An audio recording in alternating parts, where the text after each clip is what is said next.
Hi Molly, I've been keeping a pretty big secret from you for quite some time now. Several months I have been researching, diving headfirst into everything in the jewelry making world because I want to make you your dream engagement ring. It has been quite the journey, full of a lot of stress, but also a lot of reward as well.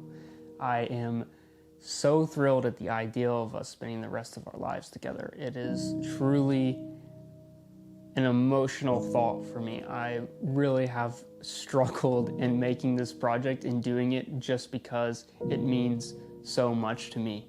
And I want you to know that I love you very, very much. And before we get into this build, I wanted to tell you why I chose which diamond I chose and the metal. So this is the diamond that I chose for your ring. And this has definitely been the most stressful and hardest choice of this entire project so far. It's taken a long time to get this here and to select one. So this is what I chose. This is a 1/2 carat hand-cut diamond from the 1920s.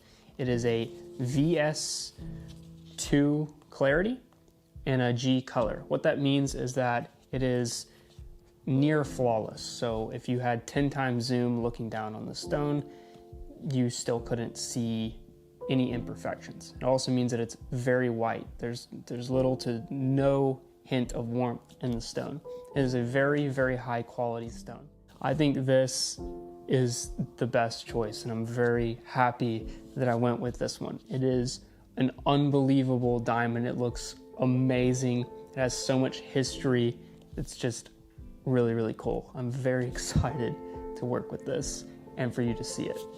As for the metal, I chose 14 karat yellow gold. Now this is a bunch of scraps because I've been playing with it, and I'm gonna melt this back down to create your ring. But the reason I chose 14 karat yellow gold is because it is timeless. I have looked at everything across the interwebs for rings. I actually wanted to kind of go back in time a little bit to just to bring something in from the old hand-cut diamond and create something that's classy, that's going to last a very long time and look amazing. And that's the reason I settled on 14 karat yellow gold. It is an amazing, classy, traditional look that I think is going to look amazing on you and also won't retract too much away from the stone. So without further ado, let's get started with this project.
you.